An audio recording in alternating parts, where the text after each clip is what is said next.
Physical and chemical changes. आज हम लोग फिजिकल एंड केमिकल चेंजेस की स्टडी करेंगे, या इसे हम चेंजेस अराउंड अस भी कह सकते हैं। कि देखिए, आप जानते हैं कि इस नेचर में या इस नेचर का ये परमानेंट फीचर है कि यहाँ पे चेंजेस होते रहते हैं। हम अपने एवरीडे लाइफ में, डेली लाइफ में ढेर सारे चेंजेस ऑब्जर्व करते हैं। For example, change of day and night, change of seasons, growth of plant, ripening of fruits, rusting of iron, burning of fuels, cooking, formation of curd from milk, melting of ice. ऐसे ढेर सारे changes आप अपने everyday life में observe करते हैं। और देखिए, जब भी किसी सब्सटेंस में चेंज होता है तो जनरली उसका कलर, शेप, स्टेट, उसकी प्रॉपर्टीज़, ये सब चीज़ें चेंज होती हैं। और चेंजेस नेचुरल भी हो सकते हैं, मैन मेड भी हो सकते हैं, डिज़ायरेबल भी हो सकते हैं, अनडिज़ायरेबल भी हो सकते हैं। कुछ चेंजेस स्लो चेंजेस होते हैं, फास्ट चेंजेस होते हैं, ठीक है। तो क्योंकि आप देख रहे हैं कि periodic changes, non periodic changes, reversible changes, irreversible changes, तो डिफरेंट डिफरेंट टाइप से, क्योंकि ढेर सारे चेंजेस इस नेचर में अगर करते हैं, होते रहते हैं। और तो इसलिए हम इन चेंजेस की स्टडी करने के लिए, हम इन चेंजेस को समझने के लिए, प्रॉपरली इनको अंडरस्टैंड करने के लिए हम चेंजेस को हमें क्लासीफाई करने की ज़रूरत पड़ती है। तो केमिस्ट्री में देखिए, साइंस में मेनली हम फिजिकल केमिकल चेंजेस की बात करते हैं। जितने भी चेंजेस हैं उनको फिजिकल या केमिकल चेंजेस में ही क्लासीफाई करते हैं। लेकिन इसके अलावा हम और भी डिफरेंट डिफरेंट टाइप्स में क्लासिफिकेशन किया जा सकता है। तो इसको हम आपको थोड़ा सा बता देते हैं। जैसे नेचुरल चेंजेस हैं, तो कुछ चेंजेस नेचुरल हैं, वो अपने आप ही होते हैं। एग्जांपल, नेचुरल चेंजेस मतलब changes occur on their own. For example, अभी आपको बताया गया change of day and night, change of seasons, rotation and revolution of the earthquake, growth of living beings, formation of coal from dead and decaying plants. ये सब कैसे हैं? Natural changes हैं। और अगर इसी का अपोजिट अगर हम मैन मेड चेंजेस की बात करें, तो ह्यूमन एक्टिविटीज़ के कारण, ह्यूमन बींग्स के कारण कुछ चेंजेस जो अगर करते हैं, उन्हें हम बोल रहे हैं man made changes. For example, burning of fuels, cooking of food, cutting down of trees, जिसको आप डिफॉरेस्टेशन बोलते हैं, ये सब मैन मेड चेंजेस हैं। और देखिए, हम चेंजेस को स्लो एंड फास्ट चेंजेस के टर्म में भी क्लासीफाई कर सकते हैं। स्लो चेंजेस मतलब changes that occur over a long period of time, ज़्यादा ड्यूरेशन में चेंजेस जो अकर करते हैं उन्हें स्लो चेंजेस बोलते हैं। For example, rusting of iron, germination of a seed, growth of living beings, tooth decay, ये सब जो चेंजेस हैं आप इसे बोल सकते हैं ये स्लो चेंजेस हैं। और फास्ट चेंजेस की अगर बात करें, changes which occur within a very short period of time, बहुत ही तेज़ी से जो चेंजेस हो जाते हैं।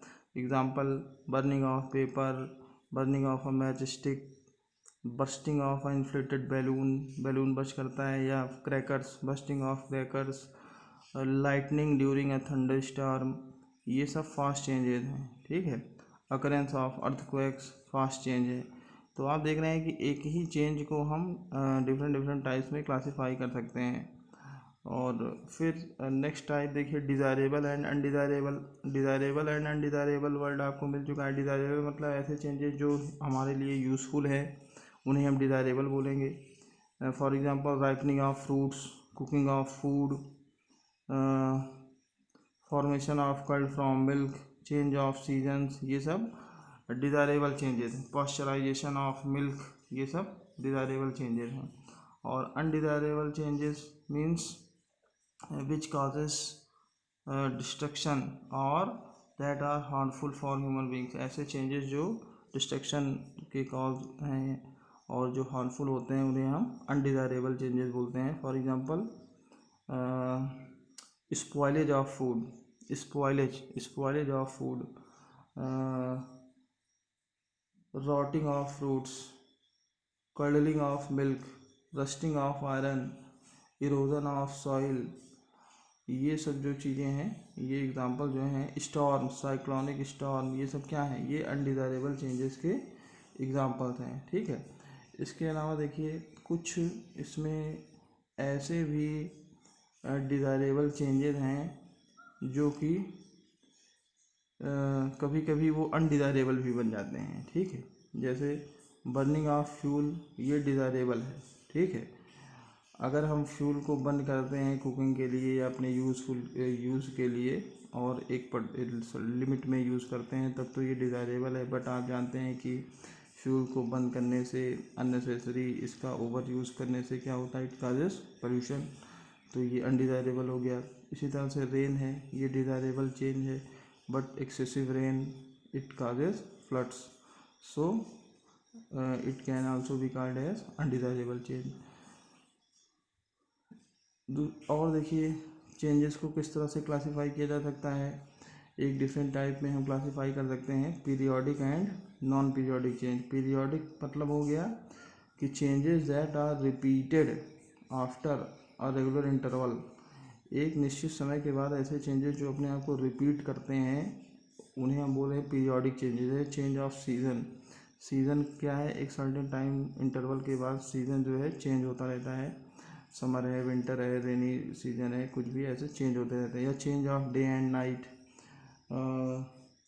Recurrence of full moon and new moon, high tides and low tides, swinging of a clock, pendulum, pendulum clock आपने देखा होगा, उसमें एक पेंडुलम क्लॉक है, वो ऐसे एक मीन पोजीशन के अबाउट मूव करता रहता है, वो भी क्या है, पीरियोडिक चेंज है। हार्ट बीट, ये क्या है, पीरियोडिक चेंज है। तो ऐसे चेंजेस जो डेफिनेट टाइम इंटरवल के बाद, रेगुलर टाइम इंटरवल के बाद अपने आप को रिपीट करते हैं, उन्हें आप बोलेंगे पीरियोडिक चेंजेस। और इसका अपोजिट नॉन पीरियोडिक चेंजेस मतलब चेंजेस दैट में अकर एट एनी टाइम और अकर इरेगुलरली, मतलब रिपीट तो होता है बट उसका कोई पर्टिकुलर टाइम पीरियड नहीं है, एक रेगुलर इंटरवल पे वो अपने आप को रिपीट नहीं करता है, किसी भी टाइम वो अकर हो सकता है। For example earthquakes, landslides, dust storm, ये सब क्या हैं, नॉन पीरियोडिक चेंजेस हैं। ठीक है। तो ढेर सारे चेंजेस, नेचुरल चेंजेस जो आप देखते हैं वो क्या हैं, नॉन पीरियोडिक चेंजेस ही हैं। एक और डिफरेंट टाइप से हम चेंजेस को क्लासीफाई कर सकते हैं। इंपॉर्टेंट टर्म है, इसे ध्यान से समझिए। देखिए reversible and irreversible, reversible and irreversible changes. Reversible and irreversible की क्या मीनिंग है। रिवर्सिबल मतलब ऐसे चेंजेस जिनको जिनको हम कंडीशंस को चेंज करके, कंडीशंस को रिवर्स करके हम चेंज को रिवर्स कर सकते हैं, ऐसे चेंजेस को क्या बोलेंगे, रिवर्सिबल चेंज। मतलब पहले कोई हमारे पास ओरिजिनल सब्सटेंस है, ओरिजिनल सब्सटेंस वो चेंज हो करके एक दूसरे उसमें कुछ चेंजेस आ गए, और अब हम क्या करेंगे, कंडीशंस को रिवर्स करके फिर से हम ओरिजिनल सब्सटेंस ऑब्टेन कर सकते हैं। तो ऐसे चेंजेस को क्या बोलेंगे, reversible, reversible changes. For example ढेर सारे एग्जांपल्स आप ऐसे जानते हैं, जैसे मेल्टिंग ऑफ आइस है। अब मेल्टिंग ऑफ आइस है तो आइस सॉलिड स्टेट में है, बट अगर आइस मेल्ट हो जाएगा तो वो लिक्विड स्टेट में कन्वर्ट हो जाएगा। और आप जानते हैं कि अगर लिक्विड को फ्रीज कर दिया जाए तो फिर से हम लिक्विड को सॉलिड स्टेट में कन्वर्ट कर सकते हैं, फिर से आइस फॉर्म कर सकते हैं। तो ये कैसा चेंज है, रिवर्सिबल चेंज। ठीक है। Glowing of an electric bulb, electric bulb है, आप उसे ऑफ कर सकते हैं, ऑन कर सकते हैं। Stretching of a rubber band, rubber band को स्ट्रेच करेंगे, उसका शेप चेंज हो जाएगा, बट जब आप फिर उसे फ्री कर देंगे तो फिर वो अपना ओरिजिनल शेप रिगेन कर लेगा। तो ये सब जो चेंजेस हैं ये रिवर्सिबल चेंजेस हैं। ठीक है। मतलब हम फिर से ओरिजिनल सब्सटेंस ऑब्टेन कर सकते हैं। और इसका opposite irreversible changes, irreversible changes मतलब that cannot be reversed, ऐसे चेंजेस जो एक बार अगर वो चेंज हो गया तो अब फिर से हम ओरिजिनल सब्सटेंस को ऑब्टेन नहीं कर सकते, फिर से हम रिवर्स नहीं कर सकते। तो ऐसे चेंजेस को बोलेंगे irreversible, IRREVERSIBLE, irreversible change. Example burning of paper, paper burn आपने अगर कर दिया तो अब फिर से आप ओरिजिनल पेपर ऑब्टेन नहीं कर सकते। cooking of food, ripening of fruits, formation of curd from milk, rusting of iron, ये सब क्या है, इरिवर्सिबल चेंजेस हैं। ठीक है, अब जो आपको डिटेल में यहाँ पे समझना है, जो आपको इस टॉपिक में, इस चैप्टर में पढ़ना है, वो क्या है, physical and chemical changes. Physical and chemical changes, तो मेनली साइंस में हम चेंजेस को टू टाइप्स में क्लासीफाई करते हैं, फिजिकल एंड केमिकल चेंजेस। तो फिजिकल चेंजेस की मीनिंग देखिए क्या है, फिजिकल चेंज का क्या सेंस है, या physical change is a change in which no new substance is formed. ऐसा चेंज जिसमें कोई नया सब्सटेंस फॉर्म नहीं होता है, कोई न्यू सब्सटेंस फॉर्म नहीं होता है, ऐसे चेंजेस को क्या बोलते हैं, फिजिकल चेंज। ठीक है, और जैसे एग्जांपल की अगर हम बात करें तो जैसे चेंज ऑफ स्टेट है, या आप यही कह लीजिए कि मेल्टिंग ऑफ आइस है, या बॉइलिंग ऑफ वाटर है।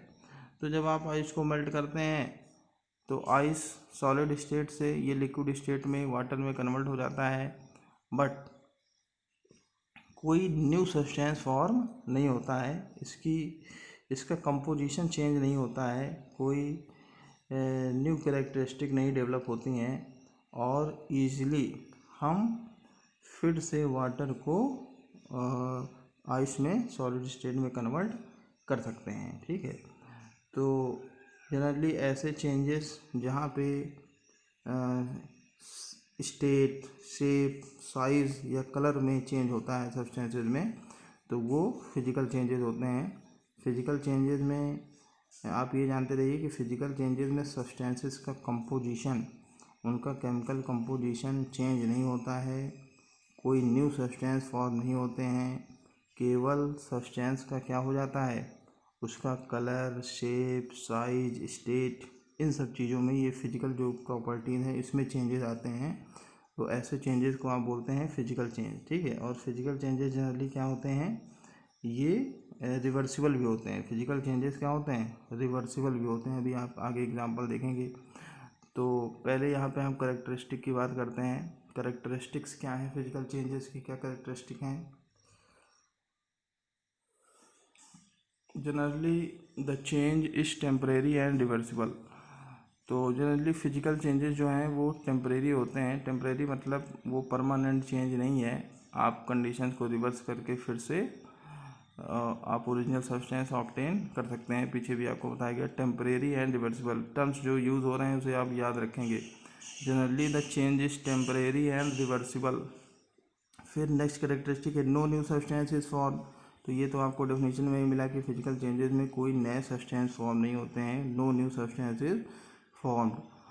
फिर नेक्स्ट कैरेक्टरिस्टिक है, the chemical composition of the original substance is not altered. Not altered means not change, chemical composition change नहीं होता। जैसे आप कहिए कि एग्जांपल के लिए आप समझिए, जैसे मेल्टिंग ऑफ आइस। अब मेल्टिंग ऑफ आइस में आइस मेल्ट हो जाएगा, वाटर में लिक्विड स्टेट में कन्वर्ट हो जाएगा, बट जो इसका कंपोजिशन है आइस में भी क्या है, आइस में, आइस भी क्या है, वाटर है, उसका फार्मूला है H2O। आइस का भी फार्मूला है, हाइड्रोजन और ऑक्सीजन से मिल करके ये आइस फॉर्म हुआ है। और जब वो वाटर में कन्वर्ट हो जाएगा तब पर भी उसका फार्मूला क्या होगा, H2O ही होगा। अभी भी उसमें हाइड्रोजन और ऑक्सीजन से के हाइड्रोजन और ऑक्सीजन ही प्रेजेंट हैं, और वाटर के ही मॉलिक्यूल्स हैं। तो पार्टिकल्स में चेंज नहीं हो रहा है, कंपोजिशन में चेंज नहीं हो रहा है। पहले भी वो H2O था, अभी भी उसका फार्मूला H2O ही है, बस केवल क्या चेंज हो गया है, उसका केवल स्टेट चेंज हो गया है। वो पहले सॉलिड स्टेट में था, अब लिक्विड स्टेट में हो गया है। तो केमिकल कंपोजिशन चेंज नहीं होता है। एग्जांपल के लिए और आप समझ सकते हैं, जैसे मान लीजिए आपके पास पेपर है, एक पीस ऑफ पेपर है, आप उसको पेपर को टीयर कर सकते हैं। अगर आप पेपर को टीयर करेंगे, पेपर को फाड़ेंगे, तो अभी भी वो क्या रहेगा, पेपर ही होगा, केवल उसकी साइज़ चेंज हो जाएगी। पहले वो एक बड़ा सा पीस था, अब वो छोटा छोटा पीस बन गया, उसके स्मॉल पीसेज हो गए, लेकिन वो पहले भी पेपर था और अभी भी पेपर है। ठीक है, तो अभी आगे आप एग्जांपल्स जब देखेंगे तो वहाँ पे आपको और क्लियर होगा। तो the chemical composition of the original substance is not change, not Altered. और नेक्स्ट कैरेक्टरिस्टिक है कि अ फिजिकल चेंज में cause changes only in the physical property. Physical change जब भी होता है तो सब्सटेंस की केवल फिजिकल प्रॉपर्टीज चेंज होती हैं, जैसे कि स्टेट, शेप, साइज, कलर, ये सब प्रॉपर्टीज़ चेंज होती हैं, ठीक है। एग्जांपल्स की बात करते हैं, examples of physical changes. Examples of physical changes, तो यहाँ पे कुछ एग्जांपल्स देखिए लिखे हुए हैं। Glowing of an electric bulb.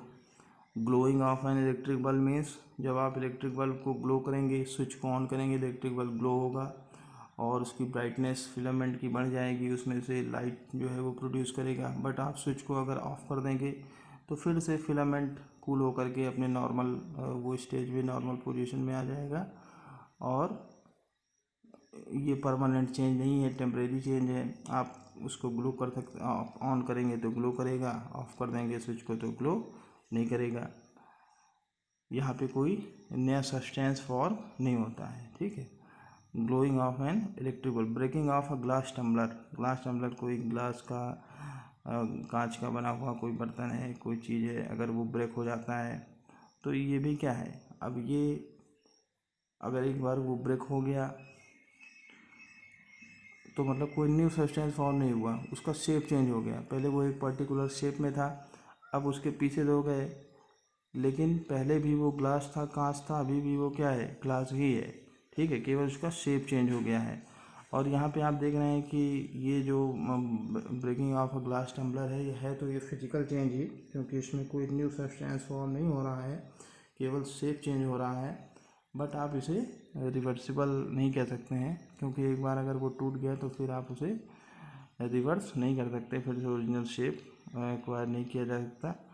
या अगर करेंगे तो फिर से उसके पूरा प्रोसेस करना पड़ेगा, पूरा मेल्ट वेल्ट करके, जैसे भी उसको मोल्ड करके बनाते होंगे, पूरा प्रोसेस करना पड़ेगा। आप इजीली उसे नहीं कर सकते। Magnetizing a piece of iron. Iron को देखिए कैसे मैग्नेटाइज करते हैं। आयरन का कोई पीस है तो उसे बाहर मैग्नेट से रब करके आयरन को मैग्नेटाइज किया जा सकता है, ठीक है।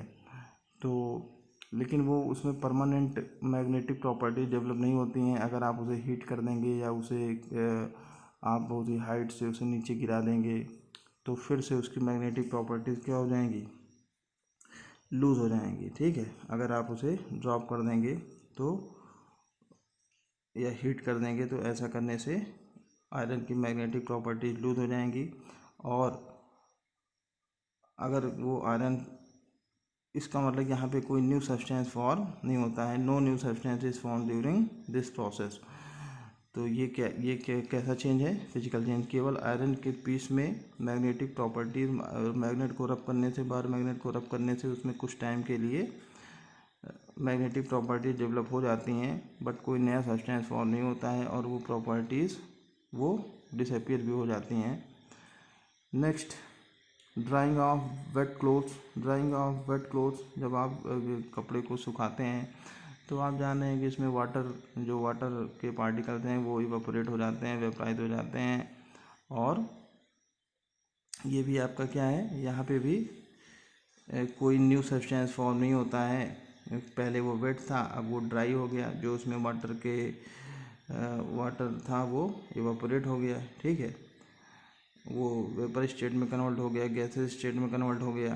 तो ये क्या है, यहाँ पे कोई न्यू सब्सटेंस फॉर्म नहीं हो रहा है, तो इसको भी आप क्या कहेंगे, ये भी फिजिकल चेंज है। देखिए आप रीज़न भी, आपको कभी कभी इसमें दो तरह के क्वेश्चन आते हैं। ये सब तो क्वेश्चन ही हैं कि फिजिकल चेंज डेफिनेशन लिखना है, कैरेक्टरिस्टिक बताना है, एग्जांपल्स आपको लिखने हैं, या एग्जांपल्स दिए रहेंगे, आपको आइडेंटिफाई करना है कि ये कैसा चेंज है, फिजिकल है या केमिकल है।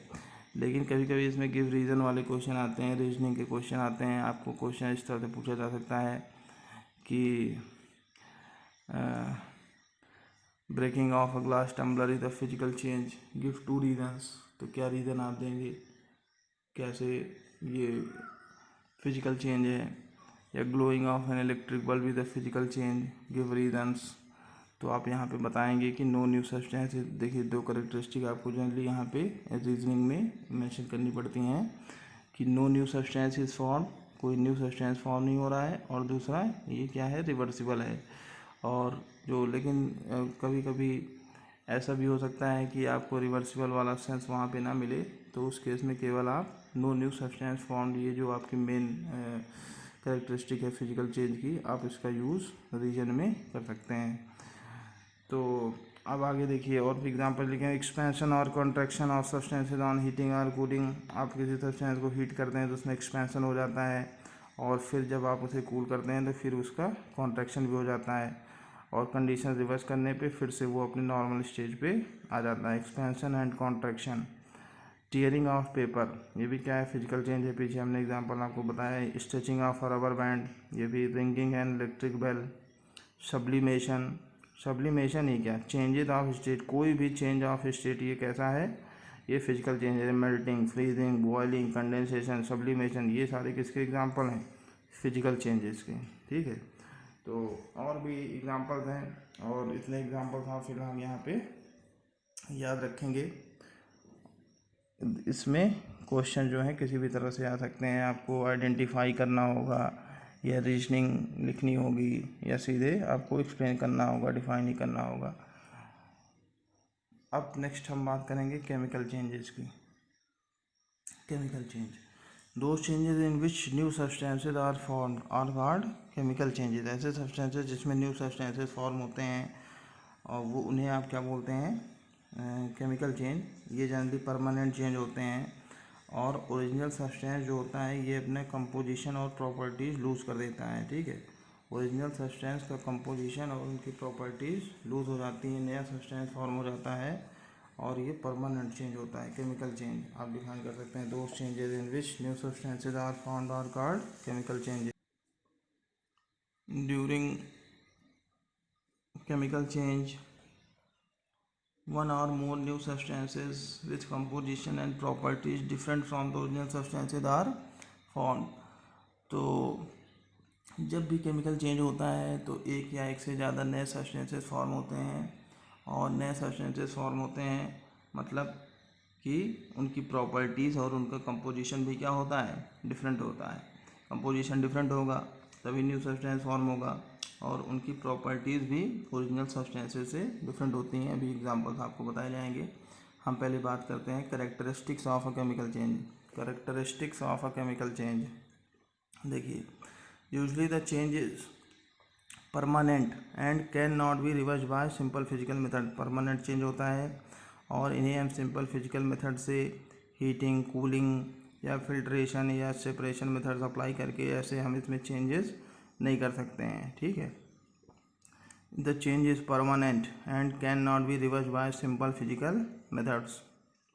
One or more new substances are found with composition and properties different from the original substances. ये आपको ये कैरेक्टरिस्टिक एक्सप्लेन की गई कि एक या एक से ज़्यादा सब्सटेंसेज फॉर्म होते हैं केमिकल चेंज जब भी होता है, और उनका कंपोजिशन और प्रॉपर्टीज़ भी ओरिजिनल सब्सटेंस से डिफरेंट होती है। ठीक है, और थर्ड यहाँ पे कैरेक्टरिस्टिक है, chemical change involves an exchange of energy in the form of heat और लाइट। जब भी केमिकल चेंज होता है तो उसमें एनर्जी का एक्सचेंज होता है, मतलब या तो एनर्जी एब्जॉर्ब होती है या एनर्जी इवॉल्व होती है। एनर्जी इज आइदर एब्जॉर्ब्ड और इवॉल्व्ड। तो इसको आप जब कंपाउंड पढ़ रहे थे वहाँ पे, तो उसकी वहाँ पे भी कैरेक्टरिस्टिक आपने देखा था एनर्जी का।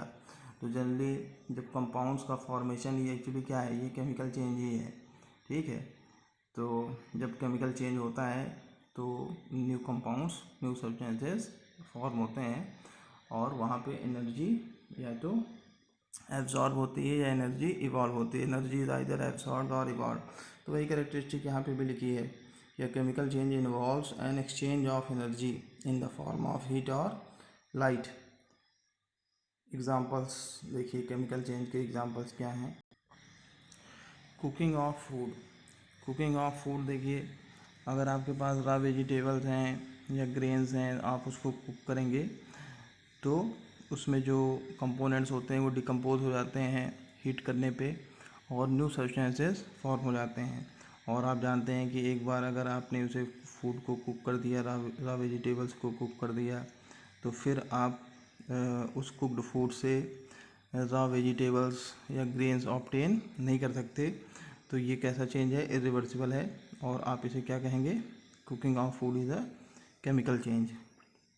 बर्निंग ऑफ कोल, पेपर, किसी भी सब्सटेंस की बर्निंग आप जानते रहिए ये क्या है, ये केमिकल चेंज है। ठीक है, बर्निंग ऑफ कोल, पेपर, अगर कोई सब्सटेंस बर्न हो गया तो जनरली कोल है, पेपर है, जब आप इसे बंद करते हैं तो यहाँ पे न्यू सब्सटेंसेस फॉर्म होते हैं, कार्बन डाइऑक्साइड फॉर्म होता है, वाटर वेपर फॉर्म होता है, और ये न्यू सब्सटेंसेस फॉर्म हो जाते हैं। और जब एक बार सब्सटेंस बंद हो गया तो फिर आप उसे ओरिजिनल ऐश को ओरिजिनल सब्सटेंस में फिर से कन्वर्ट नहीं कर सकते, तो ये इरिवर्सिबल भी है और न्यू सब्सटेंसेस भी फॉर्म होते हैं। तो आप इसे क्या कहेंगे कि ये भी कैसा चेंज है, केमिकल चेंज। तो सेम यहाँ पे भी देखिए रीजनिंग आपको आएगी, तो इसी पैटर्न पे आप रीजनिंग लिख सकते हैं कि new substances are form is irreversible. Burning of magnesium ribbon, magnesium metal है, जब आप इसे बर्न करते हैं मैग्नीशियम को तो वाइट डैजलिंग लाइट प्रोड्यूस होती है, एक बहुत bright light, white light produce होती है और नया सब्सटेंस फॉर्म हो जाता है मैग्नीशियम ऑक्साइड। देखिए जब कोई सब्सटेंस बर्न करता है तो एक्चुअली वो ऑक्सीजन के प्रेजेंस में ही बर्न करता है। आप जानते हैं कि oxygen is a supporter of combustion, और अगर किसी सब्सटेंस को आप बंद करते हैं मतलब वो ऑक्सीजन के साथ कंबाइन करता है, ऑक्सीजन के साथ रिएक्शन करता है, ठीक है। और मैग्नीशियम को बंद करेंगे तो मैग्नीशियम ऑक्सीजन से रिएक्ट करके क्या बना लेता है, एक न्यू सब्सटेंस फॉर्म कर लेता है, वाइट ऐश, और उस सब्सटेंस का नेम है मैग्नीशियम ऑक्साइड। नया कंपाउंड फॉर्म हो जाता है मैग्नीशियम ऑक्साइड, ठीक है। तो और जब मैग्नीशियम ऑक्साइड फॉर्म हो गया तो फिर आप उसे सिंपल फिजिकल मेथड से रिवर्स नहीं कर सकते, तो ये कैसा है, इरिवर्सिबल है। तो इसे आप क्या बोलेंगे, chemical change. Formation of curd from milk, ये भी क्या है, केमिकल चेंज है। Digestion of food, rusting of iron, देखिए रस्टिंग ऑफ आयरन ये भी क्या है, केमिकल चेंज है। आयरन जो है ये मॉइस्चर और ऑक्सीजन के प्रेजेंस में आयरन ये वाटर से, मॉइस्चर में जो वाटर प्रेजेंट होता है और एटमॉस्फेयर में जो ऑक्सीजन प्रेजेंट है, इन दोनों सब्सटेंसेस से आयरन जो है रिएक्ट करके एक नया सब्सटेंस फॉर्म कर लेता है, आयरन ऑक्साइड, उसे हम बोलते हैं रस्ट, ठीक है। तो न्यू सब्सटेंस फॉर्म हो जाता है, आयरन ऑक्साइड फॉर्म हो जाता है, और जिसे आप कॉमन नेम जिसका आप कॉमनली जिसे रस्ट कहते हैं, और उसकी प्रॉपर्टीज़ भी क्या होती हैं, आयरन से डिफरेंट होती हैं। आप देखते हैं वो एक ब्राउन कलर का फ्लेकी सब्सटेंस होता है, और अगर रस्टिंग हो गई तो फिर से आप रस्ट को आयरन में कन्वर्ट नहीं कर सकते, ठीक है। तो इस तरह से ये भी क्या है, केमिकल चेंज है। Bursting of fire crackers, fire crackers में केमिकल्स होते हैं और जब आप इसे बंद करते हैं तो फायर क्रैकर एक्सप्लोड हो जाता है और यहाँ पे चेंजेस हो जाते हैं, जो भी केमिकल्स उसमें फिल होते हैं वो उनका कंपोजिशन चेंज हो जाता है और फिर से आप उसे ओरिजिनल सब्सटेंस में कन्वर्ट नहीं कर सकते। Bursting of fire crackers, photosynthesis भी आप जानते हैं, बहुत ही कॉमन प्रोसेस है।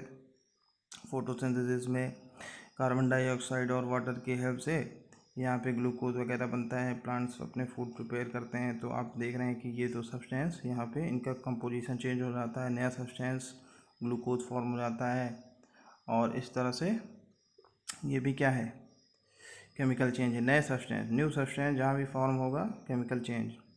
Electrolysis of water to form hydrogen and oxygen, water में वाटर का कंपोजिशन आप जानते हैं, हाइड्रोजन एंड ऑक्सीजन से मिलकर के वाटर बनता है, और जब वाटर में आप इलेक्ट्रिसिटी पास करते हैं तो ये दो गैसेस प्रोड्यूस, ये फिर से अपने कंपोनेंट्स में डिकम्पोज हो जाता है, आपको हाइड्रोजन और ऑक्सीजन ये सेपरेट हो जाते हैं, ये दो गैसेस ऑब्टेन होती हैं। तो ये भी क्या है, केमिकल चेंज है। राइपनिंग ऑफ फ्रूट, ये भी केमिकल चेंज का ही एग्जाम्पल है, ठीक है। अब हम थोड़ा सा देख लेते हैं difference between physical and chemical changes. तो फिजिकल एंड केमिकल चेंजेस की कैरेक्टरिस्टिक आप पढ़ चुके हैं और उसी बेसिस पे आप यहाँ पे डिफरेंस लिख सकते हैं, मैंने आपके लिए लिख दिया है। देखिए फिजिकल चेंज, फर्स्ट डिफरेंस क्या है, no new substance is found in a physical change. Chemical में आप क्या लिखेंगे, a new substance is always found during a chemical change, पीछे आप पढ़ चुके हैं। Physical changes are temporary and hence are generally reversible. Chemical changes are permanent and hence are irreversible. A physical change brings about changes in physical properties of the substance. Physical properties केवल change होती हैं, state, shape, color, size, ये change होता है। अ chemical change brings about changes in the chemical properties of the substance. Chemical property change होती है मतलब उसका कंपोजिशन ही चेंज हो जाता है, ठीक है, नया सब्सटेंस फॉर्म हो जाता है। There is no change in the chemical composition of the substance during the physical change. Physical change जब भी होता है तो सब्सटेंस का, ओरिजिनल सब्सटेंस के केमिकल कंपोजिशन चेंज नहीं होता, उसका फार्मूला वगैरह चेंज नहीं होता है। बट केमिकल चेंज में न्यू सब्सटेंसेस फॉर्म हो जाते हैं और उसके कारण से उसका केमिकल कंपोजिशन भी चेंज हो जाता है।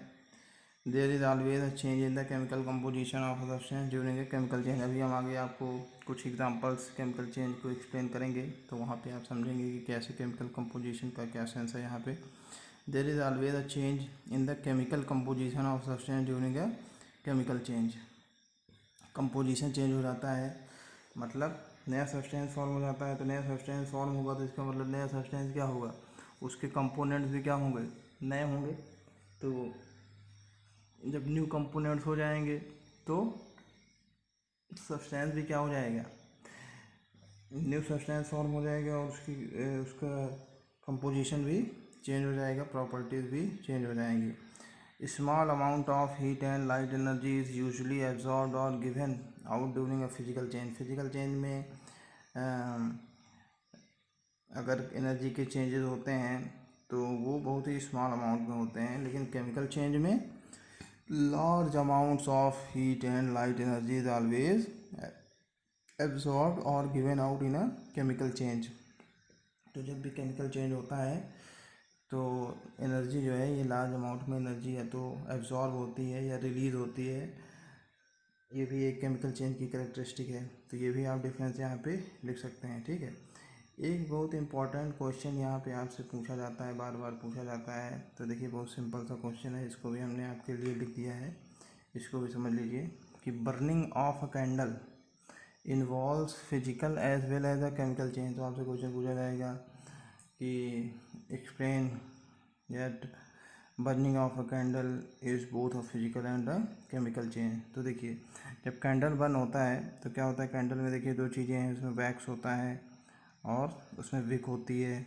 और जब कैंडल को आप बंद करते हैं तो कुछ वैक्स ऐसी होती हैं जो मेल्ट हो जाती हैं, ठीक है। और मेल्टिंग को आप क्या बोलते हैं, फिजिकल चेंज। और अगर कुछ वैक्स ऐसा भी होता है जो बर्न होता है तो बर्निंग को आप क्या बोलते हैं, केमिकल चेंज। तो यहाँ पे दोनों प्रोसेस होते हैं, मेल्टिंग भी होती है, बर्निंग भी होती है, इसलिए आप इसे फिजिकल और केमिकल कह सकते हैं। देखिए during the burning of a candle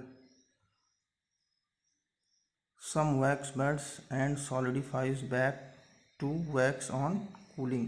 Therefore, this shows that melting of wax is a physical change. During burning of a candle, some wax undergoes combustion. It burns to produce new substances, carbon dioxide and water vapor. जब wax burn होता है तो new substance form होते हैं, कौन कौन से, carbon dioxide and water vapour. Therefore this also shows a chemical change. तो यहाँ पे मेल्टिंग हो रही है, फिजिकल चेंज, कंबशन हो रहा है, न्यू सब्सटेंस फॉर्म हो रहे हैं, कार्बन डाइऑक्साइड, वाटर वेपर, ये क्या है, केमिकल चेंज। तो ये दो पॉइंट्स आप लिख सकते हैं अपने आंसर के सपोर्ट में कि burning of candle is both physical and chemical change. अब देखिए हम कुछ एग्ज़ाम्पल्स एक्सप्लेन यहाँ करेंगे। कुछ एग्ज़ाम्पल्स की हेल्प से हम लोग अब केमिकल चेंजेस के बारे में और डिटेल में पढ़ेंगे कि केमिकल चेंजेस एक्चुअली कैसे होते हैं, कैसे न्यू सब्सटेंसेस फॉर्म होते हैं। तो कुछ एग्ज़ाम्पल्स हम यहाँ डिस्कस करने चल रहे हैं। जनरली अब हम यहाँ पे एक और वर्ड यूज़ करेंगे। जनरली आप जिसे केमिकल चेंज कहते हैं, ये केमिकल चेंज का ये जो प्रोसेस है इसको हम और साइंटिफिकली इसके लिए हम टर्म यूज़ करेंगे केमिकल रिएक्शन। तो आप ये समझिए कि जब भी किसी सब्सटेंस में केमिकल चेंज होता है तो वहाँ पे क्या होता है, केमिकल रिएक्शन होती है, केमिकल रिएक्शन, ठीक है। केमिकल चेंज को ही हम एक दूसरे वर्ड से रिप्लेस कर रहे हैं, केमिकल रिएक्शन, ठीक है। अब आपको कुछ यहाँ पे केमिकल रिएक्शन बताई जा रही हैं, कुछ एग्जांपल्स बताए जा रहे हैं कि कैसे सब्सटेंसेस में केमिकल रिएक्शन होती है और न्यू प्रोडक्ट्स फॉर्म होते हैं, हम उसे कैसे रिप्रेजेंट करते हैं, कैसे लिखते हैं उसको, ठीक है। तो अब हम बात करेंगे केमिकल रिएक्शन की, और हम टाइप्स ऑफ केमिकल रिएक्शन भी डिस्कस करेंगे कि कैसी कैसी reactions, types of chemical reactions कौन कौन सी होती हैं। ठीक, तो यहाँ पे हम लोग डिस्कस करेंगे यार chemical reaction, chemical reactions. Chemical reactions क्या है? Chemical reaction means chemical change. ठीक है, और केमिकल रिएक्शन को देखिए हम डिफाइन कैसे करेंगे कि transformation of one or more substances into other new substances having different composition and properties is known as chemical reaction। तो जो डेफिनेशन आपकी केमिकल चेंज की है उसी पैटर्न पे आप यहाँ पे अब केवल टर्म यूज़ डिफरेंट यूज़ हो रहा है, बाकी सेंस वही है। तो देखिए कैसे हम इसे डिफाइन करेंगे। Transformation of one or more substances into one or more new substances having different composition and properties is known as chemical reaction। तो केमिकल रिएक्शन में हमारे पास कुछ ओरिजिनल सब्सटेंस होते हैं, और फिर जब केमिकल रिएक्शन कंप्लीट हो जाती है, जब केमिकल रिएक्शन हो जाती है, आफ्टर केमिकल रिएक्शन हमें न्यू सब्सटेंसेस ऑब्टेन होते हैं। तो जो सब्सटेंसेस हमारे पास ओरिजिनल सब्सटेंस होते हैं, जो सब्सटेंसेस केमिकल रिएक्शन में पार्टिसिपेट करते हैं, उन्हें बोलते हैं रिएक्टेंट्स। और ऐसे सब्सटेंसेस जो कि आफ्टर केमिकल रिएक्शन फॉर्म होते हैं, नए सब्सटेंसेस जो फॉर्म होते हैं, उन्हें बोला जाता है प्रोडक्ट्स। ठीक है, reactants, products. The substances that take part in a chemical reaction are called reactants. The substances formed during chemical reaction are called products. अब हम कुछ एग्जांपल्स की हेल्प से, एक एक्टिविटीज़ की हेल्प से हम केमिकल रिएक्शन को डिस्कस करेंगे, केमिकल रिएक्शन के बारे में पढ़ेंगे। ठीक है, फर्स्ट एग्जांपल है हमारा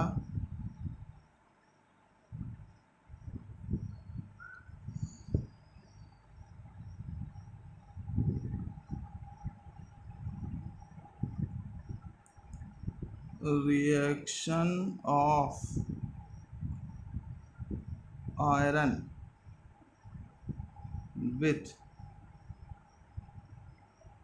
copper sulphate solution. Reaction of iron with copper sulphate solution. तो हमारे पास देखिए दो सब्सटेंसेस हैं, आयरन एंड कॉपर सल्फेट। अब आयरन और कॉपर सल्फेट में हम रिएक्शन कराएंगे। रिएक्शन कराने के लिए क्या करते हैं कि इन दोनों सब्सटेंसेस को किसी एक टेस्ट ट्यूब में कॉपर सल्फेट, आप किसी एक टेस्ट ट्यूब में कॉपर सल्फेट आप लेंगे और उसमें आयरन नेल को आप डिप कर देंगे। ठीक है, और थोड़ी देर बाद आपको कुछ ऑब्जर्वेशंस मिलेंगे, वो ऑब्जर्वेशंस आपको रिकॉर्ड करने हैं। ठीक, और एक चीज़ और यहाँ पे आप जानते रहिए कि केमिकल रिएक्शंस को हम रिप्रेजेंट करते हैं केमिकल, जिस तरह से आपने पीछे पढ़ा कि एलिमेंट्स, कंपाउंड्स, एलिमेंट्स के सिंबल्स होते हैं, कंपाउंड्स का मॉलिक्यूलर फार्मूला होता है, उसी तरह से केमिकल रिएक्शंस को रिप्रेजेंट करने के लिए, एक्सप्रेस करने के लिए हम केमिकल इक्वेशंस का यूज़ करते हैं। ठीक है, इक्वेशन में जैसे आप जानते हैं लेफ़्ट हैंड साइड होता है, राइट हैंड साइड होता है, उसी तरह से यहाँ पे भी हम केमिकल रिएक्शंस को केमिकल इक्वेशंस के फॉर्म में रिप्रेजेंट करते हैं। और इसका मेथड ये है कि जो रिएक्टेंट्स हैं, ऐसे सब्सटेंसेस जो रिएक्शन में पार्टिसिपेट करते हैं, जिनके बीच में रिएक्शन होती है, उनको हम लेफ़्ट हैंड साइड में लिखते हैं, उसे बोलते हैं रिएक्टेंट। और ऐसे सब्सटेंसेस जो न्यू सब्सटेंसेस फॉर्म होते हैं आफ्टर केमिकल रिएक्शन, जो हमें नए सब्सटेंसेस ऑब्टेन होते हैं, उन्हें हम राइट हैंड साइड में लिखते हैं, आप उन्हें बोलते हैं प्रोडक्ट। ठीक है, तो यहाँ पे अभी आपको केवल कुछ सिंपल रिएक्शंस बताई जा रही हैं, जिससे कि आपको एक आइडिया डेवलप हो कि केमिकल चेंजेस एक्चुअली कैसे, केमिकल चेंजेस के बारे में आपको एक आइडिया डेवलप हो। ठीक है, और बाकी आप इसके बारे में, रिएक्शंस के बारे में डिटेल में हम लोग चैप्टर पढ़ेंगे, केमिकल रिएक्शंस एंड इक्वेशंस, तो वहाँ पे आप डिटेल में इसके बारे में पढ़ेंगे। तो अभी क्योंकि आपको फिजिकल केमिकल चेंज आप पढ़ रहे हैं और इससे रिलेटेड कुछ एक्टिविटीज़ भी आपकी बुक में एक्सपेरिमेंट्स हैं, तो इसलिए आपको थोड़ा सा इसका कॉन्सेप्ट यहाँ पे जानना है। Reaction of iron with copper sulphate, तो देखिए कैसे यहाँ पे हम इसे एक्सप्रेस करेंगे। जब आयरन और कॉपर सल्फेट में रिएक्शन होगी तो आपको याद रखना है कि न्यू सब्सटेंसेस फॉर्म होंगे। कौन कौन से? आयरन सल्फेट एंड कॉपर या फेरस सल्फेट एंड कॉपर। तो अब इस रिएक्शन को, इस केमिकल रिएक्शन को हम रिप्रेजेंट कैसे करेंगे, इसको हम एक्सप्रेस कैसे करेंगे, केमिकल इक्वेशन के फॉर्म में कैसे लिखेंगे। तो देखिए, जो भी सब्सटेंसेस हमारे पास एज अ रिएक्टेंट हैं, हम उनके फार्मूलेज को हम पहले लेफ़्ट हैंड साइड में लिखेंगे, ठीक है। और दोनों को सेपरेट करने के लिए हम उसमें प्लस की साइन बीच में लगा देंगे, जिससे कि ये हमें ये आइडेंटिफाई करेगा कि ये अलग सब्सटेंस है और ये अलग सब्सटेंस है। जैसे आयरन का सिंबल आप जानते हैं Fe, ठीक है। और दूसरा हमारा सब्सटेंस है कॉपर सल्फेट, इसका फार्मूला होता है CuSO4, आयरन और कॉपर सल्फेट। और रिएक्शन, अब देखिए, जब आफ्टर रिएक्शन, जब रिएक्शन हो जाएगी तो न्यू सब्सटेंसेस फॉर्म होंगे। कौन कौन से? फेरस सल्फेट एंड कॉपर या आयरन सल्फेट एंड कॉपर। और इसको रिप्रेजेंट करने के लिए हम यहाँ पे एक एरो की साइन लगाते हैं। ये एरो हमें रिएक्शन की डायरेक्शन बताता है कि रिएक्शन किस डायरेक्शन में हो रही है, ठीक है। तो अब यहाँ पे फॉर्म होगा आयरन सल्फेट या फेरस सल्फेट, उसका फार्मूला याद रखेंगे, होता है FeSO4, और एक दूसरा प्रोडक्ट ऑब्टेन होगा कॉपर, ठीक। तो अब इस इक्वेशन को देखिए आप कि कैसे हमने इस रिएक्शन को, आयरन और कॉपर सल्फेट में जो रिएक्शन हुई उसको हमने कैसे इक्वेशन के फॉर्म में यहाँ पे रिप्रेजेंट किया है। Fe + CuSO4 iron plus copper sulphate, ये क्या है? Copper sulphate, iron plus copper sulphate gives iron sulphate plus copper, ठीक। और आपको ऑब्जर्वेशन मिलेगा क्या कि कॉपर सल्फेट ये ब्लू कलर का सोल्यूशन है, ठीक है, इसका कलर ब्लू कलर का सोल्यूशन होता है। और आयरन जो है ये ग्रे कलर का होता है। और जब आप इसे एक टेस्ट ट्यूब में दोनों को आप कांटेक्ट करा करके जब रखेंगे तो रिएक्शन स्टार्ट होगी, और कुछ देर के बाद आप देखेंगे कि जो ब्लू कलर का सोल्यूशन है ये, इसका कलर चेंज हो जाएगा, ये अब ग्रीन कलर का, आपको ग्रीन कलर का सोल्यूशन ऑब्टेन होगा। और आप देखेंगे कि जो आयरन नेल्स हैं, आयरन नेल्स के ऊपर कॉपर के, ब्राउन कलर के कॉपर के डिपॉजिट्स, ब्राउन कलर के कॉपर, ये आयरन नेल के ऊपर सरफेस पे, आयरन के सरफेस पे ये डिपॉजिट हो जाएंगे, ठीक है। तो आफ्टर रिएक्शन ये नया सब्सटेंस फॉर्म हो जाएगा और इसका अपना कलर है, ये ग्रीन कलर का सोल्यूशन है। और ये कॉपर जो है ये ब्राउन कलर का आपको कॉपर डिपॉजिट हो जाएगा आयरन नेल पे। तो ये सब कैरेक्टरिस्टिक हैं, इसे आप याद रखेंगे।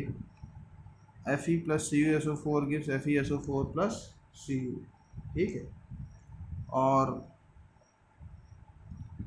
अगर हम टाइप ऑफ रिएक्शन की बात करें तो यहाँ पे आप देख रहे हैं कि अगर हम इस रिएक्शन को ऑब्ज़र्व करें तो आप देख रहे हैं कि यहाँ पे हमारे पास आयरन है Fe और एक सब्सटेंस है CuSO4, और प्रोडक्ट में क्या बन गया? FeSO4 + Cu। तो आयरन ने क्या किया है यहाँ पे, कॉपर सल्फेट से, इस कॉपर सल्फेट से कॉपर को आयरन ने क्या कर दिया? डिस्प्लेस कर दिया है। और अब आयरन ने सल्फेट से खुद रिएक्शन कर ली है और बना लिया है FeSO4, ठीक। और सब्सटेंस आपका, और कॉपर जो है ये सेपरेट हो गया, कॉपर डिस्प्लेस हो गया, कॉपर अलग हो गया। तो ऐसी रिएक्शन को हम बोलते हैं, इस तरह की रिएक्शन को हम बोलते हैं डिस्प्लेसमेंट रिएक्शन, ठीक है, डिस्प्लेसमेंट रिएक्शन। तो अभी आप केवल याद करने की कोशिश करिए और आगे आप डिटेल में इसके बारे में पढ़ेंगे। डिस्प्लेसमेंट रिएक्शन ऐसी रिएक्शन जहाँ पे हाईली रिएक्टिव सब्सटेंसेस वो लेस रिएक्टिव सब्सटेंस को उनके कंपाउंड से डिस्प्लेस कर देते हैं, ऐसी रिएक्शंस को आप बोलते हैं डिस्प्लेसमेंट रिएक्शन। और भी एग्जांपल्स आगे आप पढ़ेंगे, अभी आपको जिस तरह से बताया जा रहा है ये इतनी चीज़ें आप अभी याद रखेंगे। तो अब ज़रा इस रिएक्शन को फिर से देखिए कि यहाँ पे देखिए हमारे पास रिएक्टेंट्स में कौन कौन से एलिमेंट्स थे, कौन कौन से एटम्स थे। तो आयरन का आइटम था, कॉपर का आइटम था, सल्फ़र का आइटम था और ऑक्सीजन का आइटम था। ये इतने एटम्स हमारे पास पहले थे। और रिएक्शन के बाद भी आप देख रहे हैं कि अभी भी आयरन के एटम्स हैं, सल्फ़र के एटम हैं, ऑक्सीजन के एटम हैं, कॉपर के एटम हैं। तो मतलब एटम्स वही हैं। एटम्स जितने एटम्स अलग अलग एलिमेंट्स के जितने एटम्स हमारे पास रिएक्शन के पहले थे उतने ही एटम्स आफ्टर रिएक्शन हमारे पास हैं। बट यहाँ पे चेंज क्या हुआ कि एटम्स का रीअरेंजमेंट हो गया। एटम्स का रीअरेंजमेंट हो गया। पहले सल्फेट आयन के साथ इस SO4 के साथ कॉपर ने रिएक्ट किया हुआ था, कॉपर ने कंबाइन करके कॉपर सल्फेट बनाया था। अब क्या हुआ, अब इस सल्फेट के साथ किसने कंबाइन कर लिया, आयरन ने। तो अरेंजमेंट चेंज हो गया, अरेंजमेंट चेंज हो गया जिसके कारण से नया सब्सटेंस फॉर्म हो गया। और ये नया सब्सटेंस है, इसकी अपनी डिफरेंट प्रॉपर्टीज़ हैं। और कॉपर जो है ये सेपरेट हो गया। तो एटम्स वही हैं, कोई नया एटम नहीं फॉर्म हो गया, कोई नया एलिमेंट नहीं फॉर्म हो गया, बस एटम का रीअरेंजमेंट हो गया जिसके कारण से नए मॉलिक्यूल्स फॉर्म हो गए। और नया मॉलिक्यूल फॉर्म हो गया मतलब नया सब्सटेंस, नया कंपाउंड फॉर्म हो गया। तो आप ये जानते रहिए कि केमिकल रिएक्शंस में केवल क्या हो जाता है, जो हमारे पास एटम्स रिएक्टेंट में होते हैं उतने ही एटम्स सेम एलिमेंट के एटम्स प्रोडक्ट में भी होते हैं। केवल डिफरेंस ये होता है कि एटम्स का रीअरेंजमेंट हो जाता है, ठीक है। और इस पर्टिकुलर टाइप की रिएक्शन को जहाँ पे कोई एलिमेंट दूसरे एलिमेंट को डिस्प्लेस कर देता है उसे बोलते हैं डिस्प्लेसमेंट रिएक्शन, ठीक है। और ये आप ऑब्जर्वेशन याद रखेंगे कि आयरन जो है ये ग्रे कलर का एक सब्सटेंस है, कॉपर सल्फेट ब्लू कलर का सॉल्यूशन है, फेरस सल्फेट ग्रीन कलर का है और कॉपर ब्राउन कलर का है। ये एक कलर भी आप याद रखेंगे, ठीक है। और नेक्स्ट हम रिएक्शन डिस्कस करेंगे। यहाँ पे नेक्स्ट रिएक्शन है आपकी reaction burning of magnesium ribbon.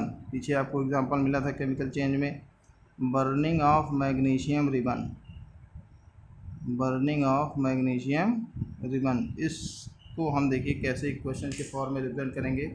Burning of magnesium ribbon मतलब reaction of magnesium with oxygen. तो Mg+O2 मैग्नीशियम और ऑक्सीजन में रिएक्शन हो रही है, हमारे ओरिजिनल सब्सटेंसेस हैं। और आफ्टर रिएक्शन क्या फॉर्म हो जाएगा, वाइट कलर का एक एस फॉर्म होगा, पाउडर फॉर्म होगा। मैग्नीशियम ऑक्साइड का उसका फार्मूला होता है MgO, MgO, ठीक है। इसे देखिए हम यहाँ पे ऐसे लिखेंगे, मैग्नीशियम प्लस ऑक्सीजन, मैग्नीशियम और ऑक्सीजन में रिएक्शन हो रही, क्या फॉर्म हो रहा है, magnesium oxide. Two atoms of magnesium react with one molecule of oxygen forms two molecules of magnesium oxide.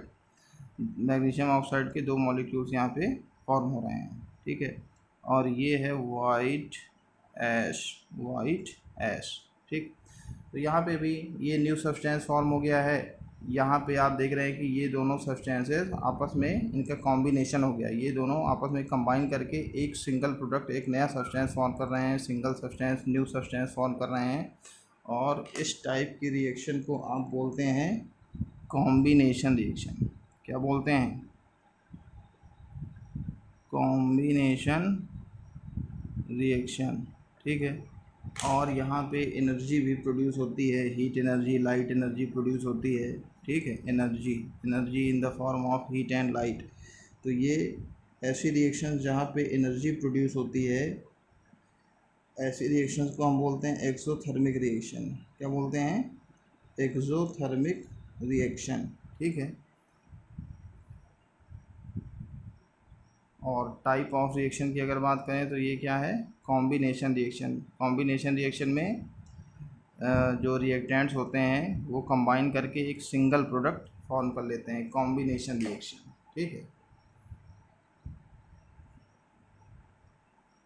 यहाँ पे भी आप देख रहे हैं कि केवल क्या हुआ है, एटम्स वही हैं। पहले भी हमारे पास मैग्नीशियम और ऑक्सीजन था, अभी भी आफ्टर रिएक्शन मैग्नीशियम और ऑक्सीजन ही हैं। कोई नया एलिमेंट, कोई नया एटम नहीं फॉर्म हुआ है, केवल इनका कॉम्बिनेशन हो गया है और इन दोनों के बीच में रिएक्शन हो गई है, कॉम्बिनेशन हो गया है, और जिसके कारण से एक नया मॉलिक्यूल फॉर्म हो गया है, नया सब्सटेंस फॉर्म हो गया है। और इसको हम इस तरह से इक्वेशन के फॉर्म में रिप्रेजेंट कर सकते हैं। नेक्स्ट इक्वेशन जो आपको यहाँ पे समझनी है वो है reaction between zinc and dilute sulphuric acid. Reaction between zinc and dilute sulphuric acid, ठीक है। तो ये सब नेम्स हैं, ढेर सारे आपको नए नए कंपाउंड्स के नेम मिल रहे हैं, एलिमेंट्स के नेम मिल रहे हैं। तो धीरे धीरे करके आपको इन सबको याद रखना है, जानना है, इनके बारे में पढ़ना है। Reaction between zinc and dilute sulphuric acid. Zinc का सिंबल है आपका Zn, सल्फ्यूरिक एसिड का फार्मूला होता है H2SO4, ठीक है। और जब इनमें रिएक्शन होगी तो आपका सब्सटेंस देखिए क्या फॉर्म होगा, zinc sulphate. Zinc sulphate, SO4 को बोलते हैं sulphate, ZnSO4 zinc sulphate plus एक सब्सटेंस और फॉर्म होगा हाइड्रोजन गैस, हाइड्रोजन गैस भी फॉर्म होगी। तो याद रखेंगे आप कि जब जिंक सल्फ्यूरिक एसिड से रिएक्ट करेगा, जिंक मेटल है, ये एसिड है, जब जिंक सल्फ्यूरिक एसिड से रिएक्ट करेगा तो क्या फॉर्म हो जाएगा, ZnSO4 और हाइड्रोजन गैस भी फॉर्म होगी। तो ये न्यू सब्सटेंसेस फॉर्म हो गए। तो ये केमिकल चेंज है और इस केमिकल चेंज को हम ऐसे इक्वेशन के फॉर्म में रिप्रेजेंट कर सकते हैं। एटम्स आप देख रहे हैं कि कोई न्यू सब्सटेंस नहीं, कोई न्यू एटम फॉर्म नहीं हुआ है, एटम्स सारे वही हैं, केवल एटम्स के रीअरेंजमेंट के कारण क्या फॉर्म हो गया है, नया सब्सटेंस, नया मॉलिक्यूल फॉर्म हो गया है। पहले हाइड्रोजन और सल्फेट के बीच में रिएक्शन हुई थी, अब यहाँ पे जिंक और सल्फेट ने आपस में कंबाइन करके जिंक सल्फेट फॉर्म कर लिया और हाइड्रोजन गैस ये सेपरेट हो गई, ये अलग हो गई, ठीक है। और आपको पीछे भी ये इस टाइप की रिएक्शन मिल चुकी है। यहाँ पे आप देख रहे हैं जिंक ने हाइड्रोजन को क्या कर दिया, डिस्प्लेस कर दिया। तो ये भी कैसी रिएक्शन है, ये भी कैसी रिएक्शन है, डिस्प्लेसमेंट रिएक्शन, डिस्प्लेसमेंट रिएक्शन। और डिस्प्लेसमेंट रिएक्शन के साथ साथ ये एक्सोथर्मिक रिएक्शन भी है, यहाँ पे हीट भी प्रोड्यूस होती है, ठीक है। जिस भी कंटेनर में आप ये रिएक्शन परफॉर्म करेंगे आप देखेंगे कि वो कंटेनर हॉट हो जाएगा, यहाँ हीट भी प्रोड्यूस होती है, तो एक्सोथर्मिक रिएक्शन भी है ये। नेक्स्ट यहाँ पे हम रिएक्शन डिस्कस कर रहे हैं, हीटिंग ऑफ लेड नाइट्रेट। एक और आपका कंपाउंड है lead nitrate, heating of lead nitrate. नए नए सब्सटेंसेस, नए नए कंपाउंड्स आपको मिल रहे हैं, याद रखेंगे आप। हीटिंग ऑफ लेड नाइट्रेट, हमारे पास एक सिंगल सब्सटेंस है, एक सिंगल सब्सटेंस है एज अ रिएक्टेंट, और इसका फार्मूला होता है, देखिए हम इसे कैसे इक्वेशन के फॉर्म में लिखेंगे। इसका फार्मूला होता है PbNO3 whole twice, PbNO3 whole twice, lead nitrate का फार्मूला है PbNO3 होल ट्वाइस। और जब आप इसे हीट करेंगे, हीट करने के लिए हम यहाँ एक सिंबल बना देते हैं, ऊपर डेल्टा की साइन ऐसे बना देते हैं। इसका मतलब होता है, इसकी मीनिंग होती है, इस सिंबल का मतलब होता है हीटिंग, हम इसे हीट कर रहे हैं। तो जब आप इसे हीट करेंगे लेड नाइट्रेट को, तो देखिए यहाँ पे न्यू सब्सटेंस, ये डिकम्पोज हो जाएगा, न्यू सब्सटेंसेस फॉर्म हो जाएंगे। कौन कौन से सब्सटेंस फॉर्म होंगे, देखिए PbO फॉर्म होगा और इसको बोलेंगे लेड ऑक्साइड। एक और कंपाउंड फॉर्म होगा NO2 और साथ साथ ऑक्सीजन गैस भी फॉर्म होगी। तो आप देख रहे हैं कि हमारे पास एक सिंगल सब्सटेंस था, एक ही रिएक्टेंट था, और जब हमने इसे हीट किया तो 3 न्यू सब्सटेंसेस फॉर्म हो गए। लेड ऑक्साइड फॉर्म हो गया, NO2 nitrogen dioxide gas form हो गई और ऑक्सीजन गैस भी इवॉल्व हुई। तो एक सब्सटेंस से 3 नए सब्सटेंसेस फॉर्म हुए हैं, और ये जो सब्सटेंस है ये इसे बोलेंगे कि इसका डिकम्पोजिशन हो गया, ये डिकम्पोज हो गया। 3 सिंपलर सब्सटेंसेस में ये डिकम्पोज हो गया, ठीक है। और इस तरह की रिएक्शन को हम बोलते हैं डिकम्पोजिशन रिएक्शन। ऐसी रिएक्शन को क्या बोलते हैं? Decomposition, decomposition reaction, decomposition reaction. यहाँ पे कलर भी याद रखेंगे, ये येलो कलर का एक कंपाउंड है, येलो कलर का एक कंपाउंड है लेड ऑक्साइड। इसका नेम हम यहाँ लिख देते हैं, ये लेड नाइट्रेट है, लेड नाइट्रेट। ये क्या है? Lead oxide. ये क्या है? Nitrogen dioxide. और ये ऑक्सीजन है, ऑक्सीजन। ये येलो कलर का कंपाउंड है। ये आप गैस है ब्राउन फ्यूम्स। आपको ब्राउन कलर के फ्यूम्स जो हैं, जब आप इसे लेड नाइट्रेट को हीट करेंगे टेस्ट ट्यूब में बर्नर की हेल्प से, तो आपको ब्राउन कलर की फ्यूम्स प्रोड्यूस होती हुई दिखेंगी। और ये कौन सा कंपाउंड है, कौन सी गैस है? Nitrogen dioxide. तो ऑब्जर्वेशन भी आप याद रखेंगे, बार बार पढ़ेंगे तो ऑब्जर्वेशन याद हो जाएंगे। और एक और रिएक्शन हम यहाँ पे डिस्कस कर रहे हैं, रिएक्शन बिटवीन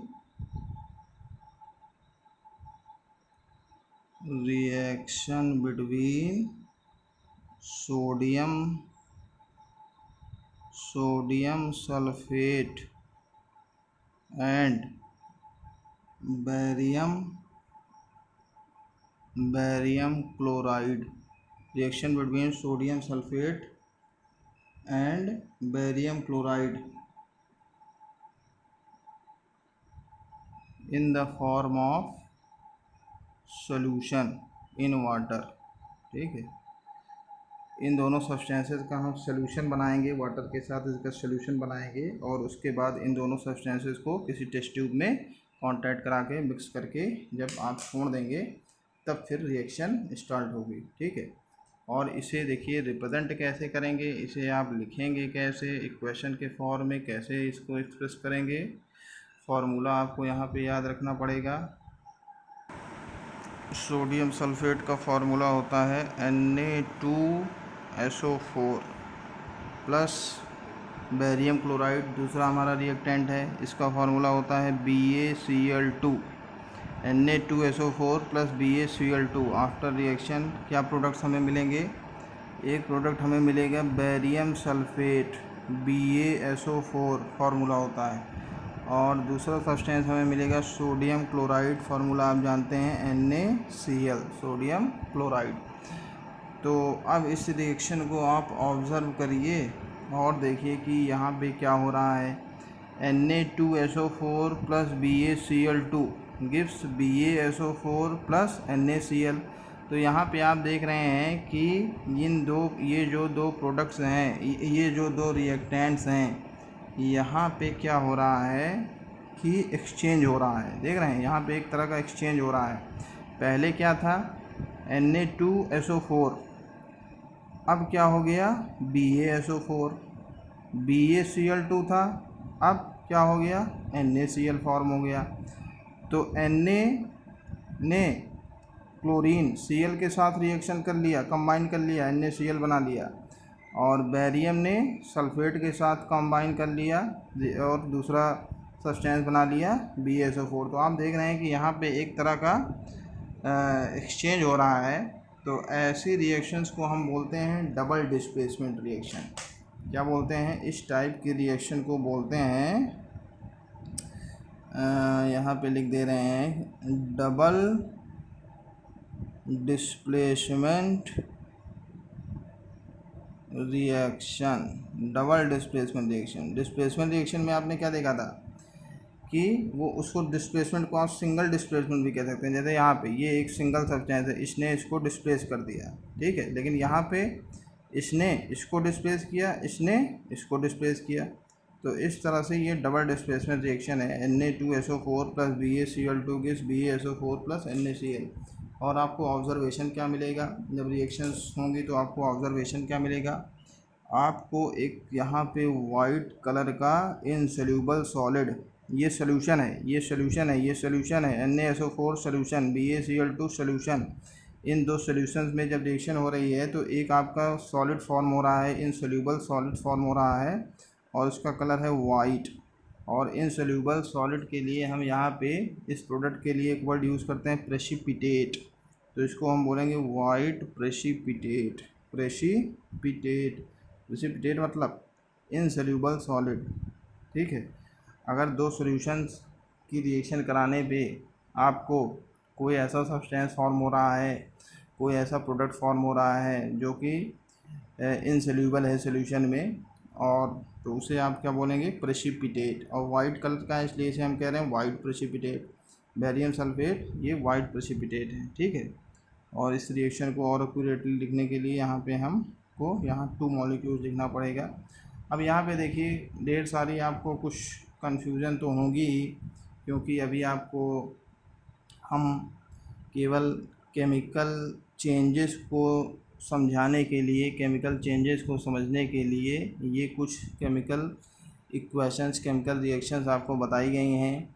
अभी आप इस लेवल पे एज इट इज़ इस रिएक्शन को बार बार इसे लिखेंगे, लिख लिख करके याद करेंगे, जो भी ऑब्जर्वेशंस हैं उसे समझेंगे, और जो सब्सटेंसेस हैं उनका फार्मूला क्या है, कैसे हम इक्वेशन के फॉर्म में इसे लिखेंगे, आप बार बार इसे लिख करके याद करेंगे। और फिर हम लोग जब चैप्टर पढ़ेंगे केमिकल रिएक्शंस एंड इक्वेशंस, तो वहाँ पे आप पूरा चीज़ डिटेल में पढ़ेंगे। और इतनी चीज़ें आपको यहाँ पे पढ़नी है। Okay, thank you.